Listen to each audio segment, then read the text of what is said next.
We talked about this last week, you know? We talked about how maybe Chris shouldn't say certain things. I mean, they're comparing the whole GTA 6 comment and not the release date stuff. The release date stuff is not really, none of it is that crazy. It's his statement is wild. But like it's not damaging really. And then his Squadron 42 and 2026 release is nice to see that they're still publicly backing that, and we don't have any immediate delays in our future. That's good. But the Star Citizen 2027-28 launch thing is pretty wild. That's kind of worth just looking into. So here's a little look at the kind of stuff that would need to be in the game and pretty polished by 1.0. In fact, we're going to start this off with a little listen in, a refurbishment into our brains of what Richard Tyrer described was Star Citizen 1.0. It's an alpha development patch, which means it's adding further tech, features, and content to our alpha version of the game. Today, though, is beyond 4.0. All the way to 1.0. And the big difference is that 1.0 is the full release of the game. Okay, so what does that mean? How will it be different to a normal patch? Well, firstly, let's look at the 1. The 1 means we're committing to higher base performance and Imagine, the 1 means we're committing to one patch, and then we're moving on to the next game. minimal bugs. No longer will we reference that the game is in development. This will be a fully released and polished experience. It means fully rounded gameplay loops, from new player experience to story missions and endgame content. And crucially, it means no more resets between patches. It's a true... Okay. So, like, no more resets is that's a big one. Right now, they're already saying, oh, we don't want to really do that many more resets. We're in a stage where the game is still unstable and everything. But, like, if they have to do any sort of changes to the back end, they're generally doing some kind of a reset. It's not going to always be all your ships, but it might be consumables and stuff like that. Like, they're basically saying here that you won't lose your components. You're not doing any more resets. So we got to get all the systems in on a system that works well. Not perfectly, but virtually imperceptible as far as persisting all of your stuff. Performance. This will be a fully released and polished experience. Polished? All of the gameplay needs to be polished? It means fully rounded gameplay loops, from new player experience to story missions and endgame content. And crucially, it means no more resets between patches. And then no more resets. Oh, okay. It's just as important. It means we're still committed to continued development, with new content and features being planned post 1.0. But those features will no longer be tier 0. So there will be some things still released after 1.0. AI crew definitely included. Well, actually, I can't even say definitely. Most likely included. Hopefully. No more tier 0. It shouldn't even be like tier 1 or anything like that. It's going to have to be, and I'm actually getting a little nervous about data running, to be honest, because it's not on here. We're gonna go through the gameplay that they've talked about being a part of this 1.0 release here in a second. It's all the stuff they have to get through, but something that is not on there is something that I'm real excited about. No more tier 0 features. Continuing on. We'll be committing to a higher benchmark of quality for each patch, and most importantly, it's a moment in time. Okay, let's talk about the 1.0 features. Starwear is the first one. This is a system that allows clothing to be worn with armor. Is the main focus here. But it is also the ability for armor and clothing to have stats, essentially. Not stats that you're customizing yourself and like upgrading and stuff like that. Just stats, just base stats that decide how much cold protection, radiation, 0G, how much oxygen does it carry, all that kind of stuff. Next up is Star Sim, the simulation that runs the whole back end of the game. We do not know much about this at this point. The previous version that was being made, Quantum, has probably changed quite a bit since the last time we heard about it. So we'll have to wait for that. That one's really annoying. Content instancing. This is something that depends on dynamic server meshing. It's clearly something that they want in the game already with the way that they release their underground facilities, and I think it's probably coming sometime relatively soon. Maybe not widespread, but in a more significant way than the ship hangars. Realistic audio mode, you guys know that. That's like when you lose your computer simulation and now you start hearing the actual noises around your ship as you're fighting, or when you're fighting in 0G and everything sounds different. It also means Doppler effects, and other effects that, you know what? These things are all pretty easy to show. So this kind of stuff. The pitch and tempo change. So you can hear the pitch and tempo changing as we move relative. And then we're just going to explosions and listen stuff. from Pico down before. Okay, voice of. There's one more. We have ship with a sense of threat.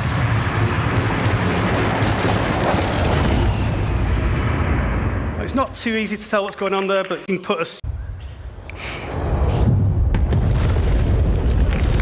So this is the kind of. And that's way too sound cool stuff to do just once, so we're going to do it twice more from further distance. So again, cinematic effect first when you see it. Shockwave. And the explosion itself. This is all completely driven by parameters in the game, so we can do this for real. So that's all. We actually had that talk with the new lead audio person with Squadron 42 or Star Citizen the other week. That's the kind of stuff that they're working on there. Claude was one of those things what they now call Star Audio, which is literally right here. Yeah, that was one of the things that they've been kind of working on over the years. That seems to be starting to make a difference with some sounds, but I don't know. That could just be the whatever it's called. Palabra? Plethora? What's the name of that word? Placebo. Placebo effect. All right, continuing on. Global illumination. Okay. I mean, this is in parallel. A lot of this stuff ends up coming around. No problem with the engine team. Genesis Starchitect. This is a big one.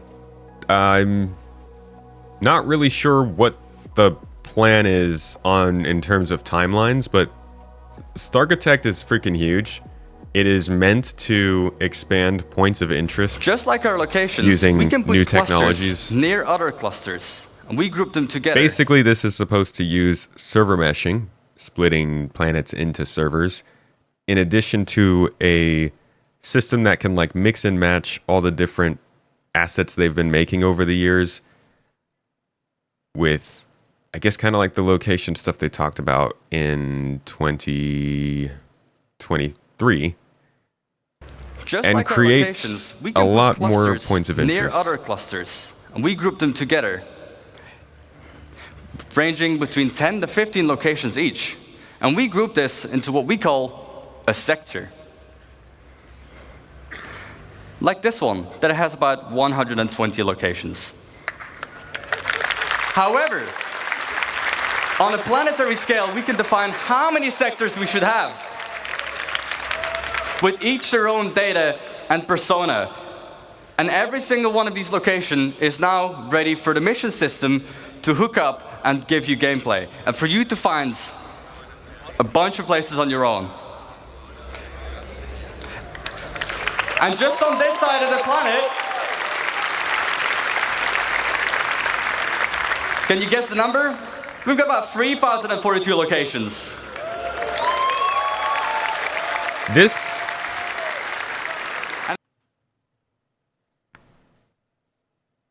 This one's in the same folder in my mind that Quantum was. Where I'm like, this sounds amazing. How widespread is it actually going to be? It's a very cool, it's a very exciting prospect for the game. But I'm still hesitant on believe in it full fish hook, line, sinker, whatever the saying is. So we'll see more about that. It's exciting. It is a very exciting one. But that obviously depends on the engineering system working at Outposts, depends on their ability to create missions and content at these outposts. It depends on the server meshing, dynamic server meshing working better. It's a hefty one, but I look forward to seeing if they can do that. So yeah, that's a big one. We'll see how that goes. Planet Tech V5. This one is not as crazy. And it's introducing swamps into the game. It is introducing forests into the game. All of this is just new biome work, taking advantage of the humidity and the temperature, sunlight ranges, the soil depth, all that kind of stuff. It's a big update to their Planetech, but I think given the way that their Planetech works, this is probably one of the least demanding things on this list because they're just very, very good at Planetech stuff.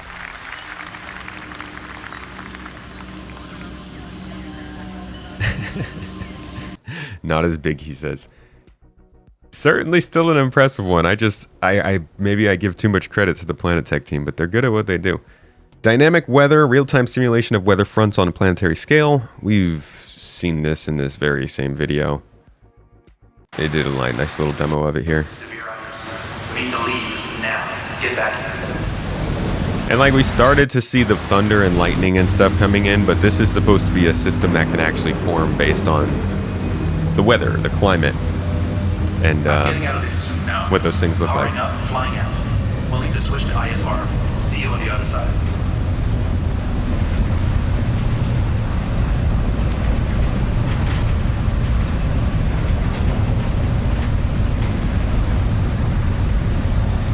Oh, come on, an Aurora's not that hard to take off in.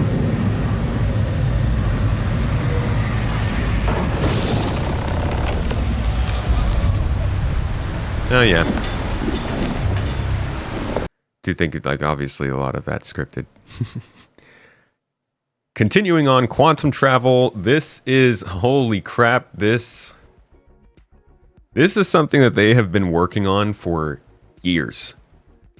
Literal years.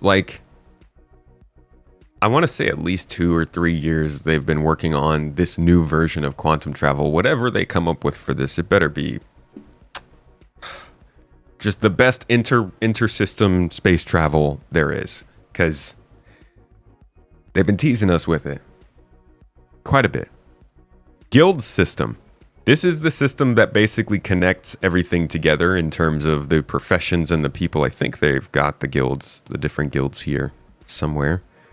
Here we go. You got a sports federation guild. This is literally what it sounds like. All athletic stuff. This is on, that includes Sata Ball. Yeah, we all wish. If only the one actual sport was actually a sport. No, what does this include, dude? I'm trying to think of what the heck are sports. Racing is definitely in here. There's that. Okay, I know racing exists. But besides racing, Arena Commander, Cargo Olympics, Cargo freaking Olympics, competing in industrial gameplay is actually a very, very good idea. You got the Science Guild, capturing animals, scanning areas, hunting animals, scanning objects, deploying items, little satellites and stuff. Rescue person, search and rescue stuff. Farming. You got corpse. I think that's supposed to say crops. Animals and crops. Farming. We know farming's going to be a thing at some point. Chemical, food, all that kind of stuff. You're going to be cooking.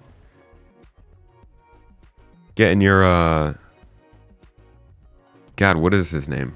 Freaking Jeff Gordon looking motherfucker that from Breaking Bad. Can never remember his name because I didn't watch the series. Sorry. We've also got industrial. Oh, no, we've got the criminal and the law focused guild. So a lot of this stuff is actually what they've been doing this year. Believe it or not, they are making progress on the 1.0 stuff. So they put in Foxwell Enforcement, Citizens for Prosperity, Eckhart Security. They just dropped in Hawkrow Agency here. The Bounty Hunters Guild is in. So most of the factions that are in the Mercenary Guild, at least as far as their examples go, are already in. And they're starting to build out their different missions. Investigate VIP, kill VIP, defend location, investigate location, access data. Like they're kind of sneaking these in. They're not that significant with these first, but once they can start to build in more variety, I think these are going to be solid. The council is the other side of that, the criminal side. Got basically the same kind of stuff, but for like not as altruistic people. There's a couple other guilds. Interstellar Transport Guild is your cargo hunting guild. You gonna hunt some cargo? Buying and selling, delivery, transport, vehicle delivery, data delivery, recovery cargo. Stuff that we've been getting in the game. Some of these factions are already in. Ling Family Hauling, Red Wind Line Haul, FTL. Know some of those. So that's getting worked on. Then you got your Industrial Guild. Refining, crafting, building, fuel gathering, repair technician, miner, salvager. Some of this stuff, again, is already being dropped into the game. Really, this is the least painful part, I think, of what they're working on. Because this is just naturally what they're doing. You got to add content to the game. You got to paint that content in the factions that matter. These are the factions that matter. You're building it out. That kind of works out for them. But then you start to get into like the more location specific stuff. So for instance, Eckhart Security, and this is where I think they might start cutting the corners a little bit. I think part of their whole let's not focus as much on local reputation thing is showing us that they're probably going to use the same they said they're going to use the same factions and guilds across the different systems. I think I might be able to find that for you. It counts, all right? It counts to have an actual from the mouth of the people kind of report on this kind of stuff, because these are big statements. Let's see. Invictus. The story so far, here we are. We've mentioned in the past, obviously we spent a long time talking about Pyro and stuff in the lead up. Hopefully Nick's ain't that long. Are the previous... Here we go. Expand out Listen to this. System so you can have a continuous experience as you travel through the star systems. And so I think a part of that is kind of limiting who you're going to be able to grow that reputation with. We're going to have local factions and local people that you can still get paying jobs with and do small mission chains with, but you won't necessarily be earning a permanent reputation with them that's tracked and affects other people. So it's going to be a lot more focused and hopefully deliver a more in-depth experience for those factions that you do work with.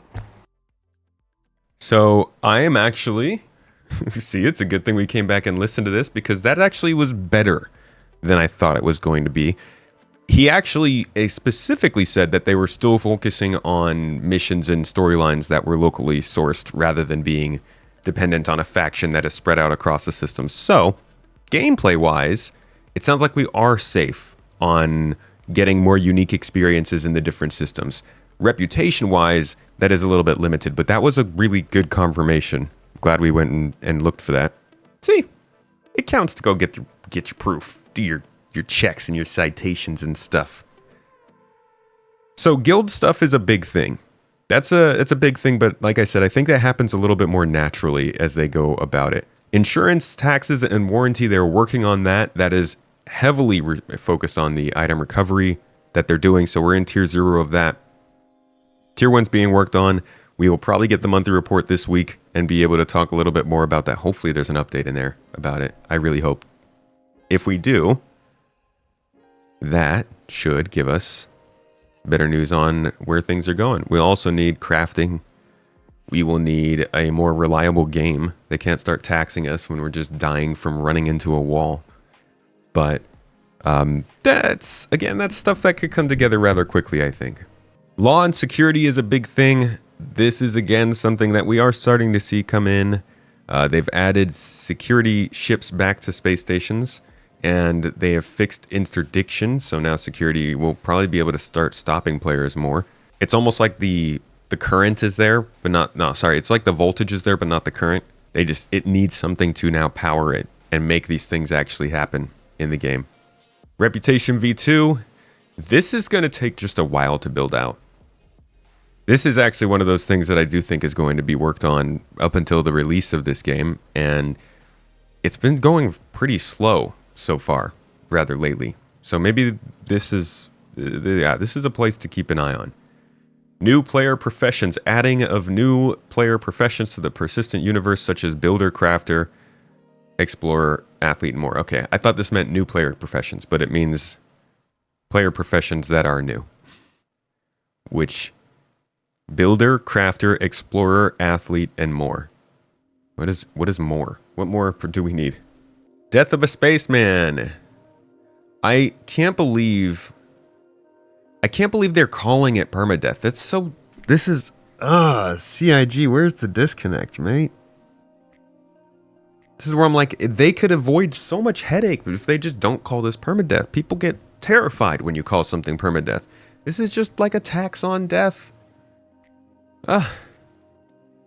This system will forever raise the stakes in the persistent universe as it adds the ability for your player characters to incur permanent injury or even death.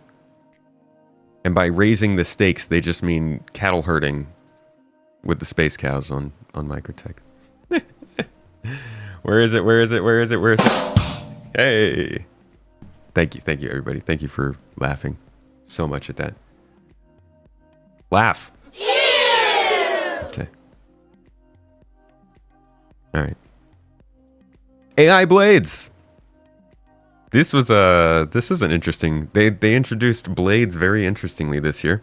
These aren't actually going to be the same blades that we saw earlier this year. Those were flight blades, but these will be ones that take over things like turrets or other autonomous operations of your vehicle. This is as close as you're going to get to being able to fly a big ship with other parts of the ship being taken care of by somebody that's not you. Unless it's a player. It's as close as you're going to get to a PvE capital ship fight situation, but it won't be able to handle all of the things that you want it to. Just prepare yourself for that.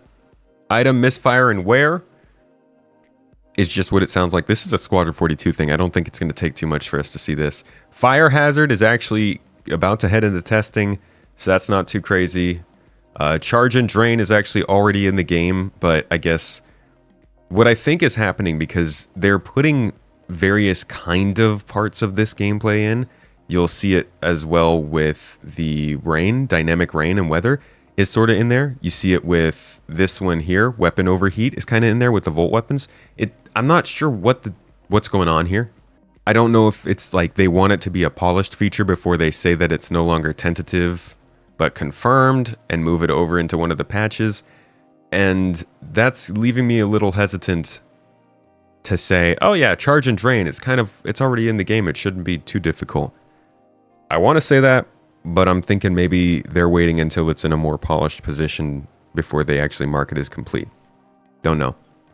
But that's sort of included in engineering. All of this is the fire hazard, charge and drain, life support is here, and engineering gameplay all sort of fall under the umbrella that is engineering. This one reads, introducing dedicated engineering roles aboard ships, allowing players to actively manage power systems, repairs, and system efficiency in real time. So that's all about keeping your ship running, managing it, multi-crew stuff. Solar Flare. This is from Pyro Star. For some reason, this was not brought in with 4.0, and they haven't really mentioned why. A lot of folks think it's because engineering isn't a thing. And once it is, this will be brought in, but who knows. Vehicle radar and scanning rework, we're still waiting for this. FPS radar and scanning, waiting for this. Both things that were in Squadron and supposed to be being tested for Star Citizen. Still not quite yet.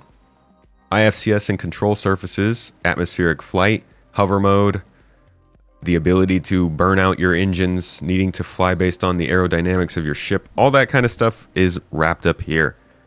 And again, a lot of this is stuff that they've shown at CitizenCon. So it's like none of these are really big surprises for anybody who's following closely. But there are still things that they kind of spoke about and sounded like they were closer on than I think they were.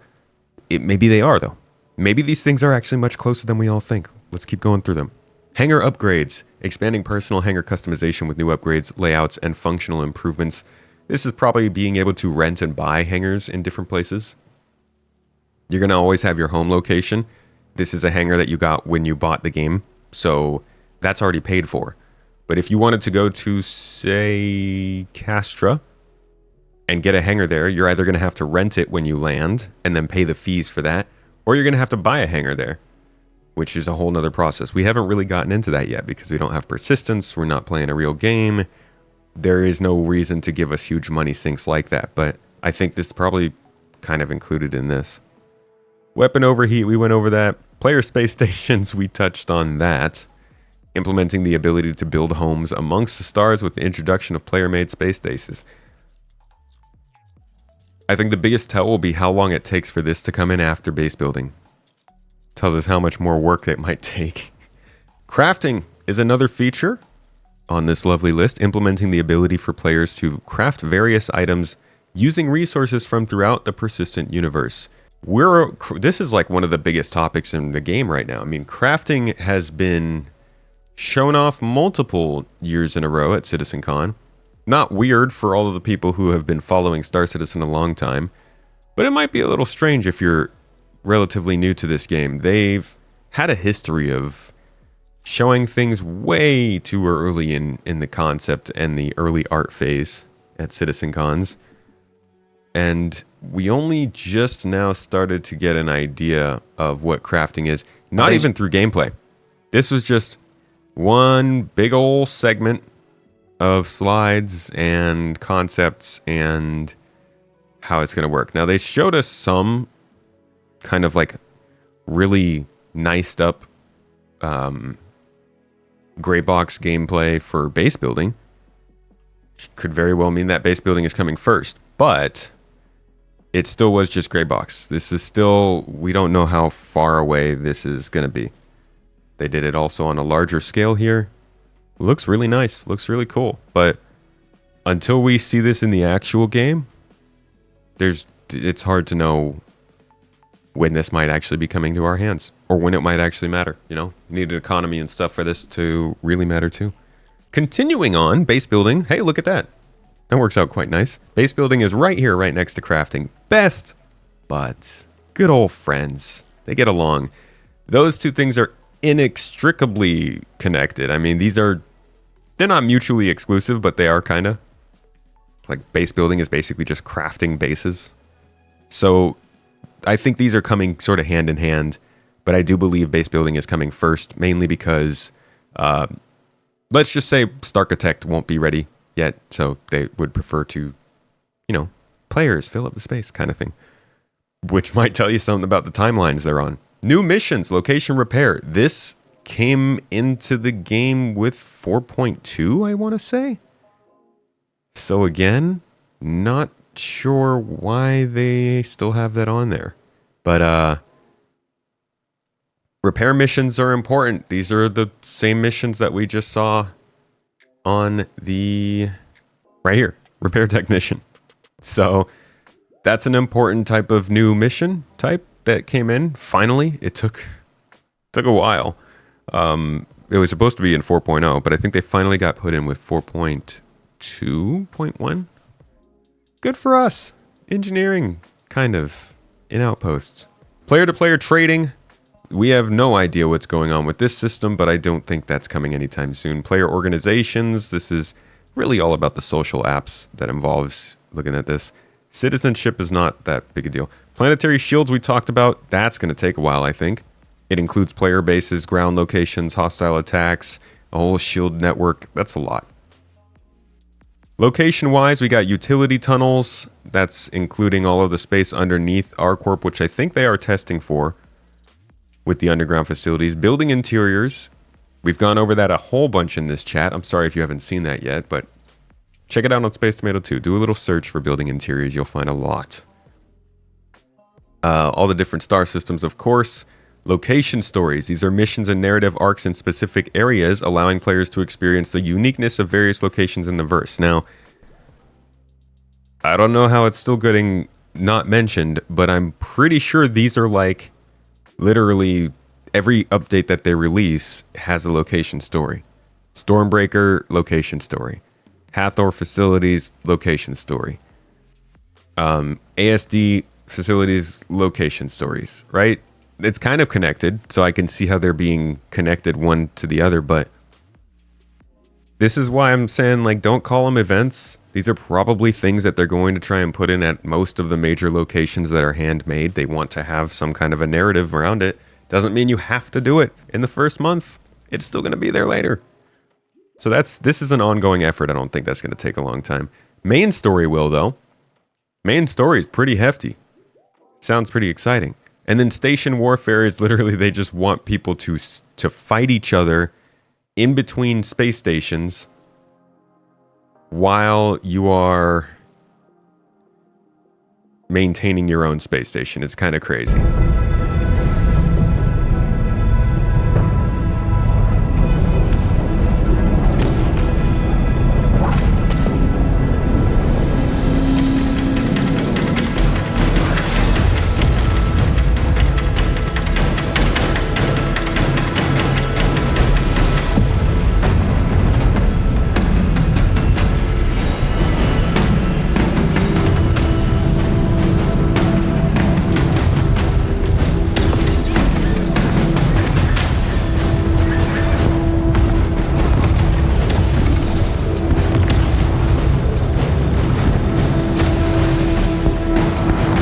So I look at this and I'm like, yeah, you could put this in the game. This could be in the game in 2 years, 3 years. But how well will it work? Like, after going through this whole list, we just went through everything that they have on the Star Citizen 1.0 panel. I don't actually think it's that crazy to say that all of this stuff could be in the game by 2028. I think 2027 is a little nuts. 2028 doesn't seem that wild for all of this, but I'm talking like bare minimum sort of application. And that's not what Rich was saying on the thing. He was saying no more tier 0 features. These are your finalized gameplay opportunities. This is going to be polished and good stuff. I don't think all of these features are going to reach their maturity by 1.0. I think 1.0 is it's not just a label, but they're going to try and push and rush towards it, even if they want to still keep working. 1.0 probably sounds a lot better for them. They can finally just be like, okay, we released it. Downside is if they say this is 1.0 now, SC is released, and it's not great, then that's very bad optics. It is. And it's probably something they're going to revisit every year. How far are we from 1.0? When can we say we've reached it? Because they probably really want to say it as soon as they can, but also it's not going to look great if the game is not in a good place for 1.0. Like if Station Warfare is just a bunch of abandoned player space stations that are sometimes used as cargo depots, sometimes used as meeting points, but not really a utilized feature, that's going to be bad. And it's only going to get worse after release. If they can't get it to that point before release, is it really going to be better afterwards? They've got to be very careful with how they release 1.0. All this stuff could be showing up in 2 to 3 years, but it's not just about getting this stuff into the game. It's making sure it's actually used by the player base and it's actually interesting to at least some group of the player base. And it's got depth. It's got depth, because this isn't like a early access release anymore, right? This is literally a 1.0 release. Most games don't come out 1.0 anymore. But we're in their early access phase right now. And so they got to really produce with 1.0 when they hit that release. I hope they do.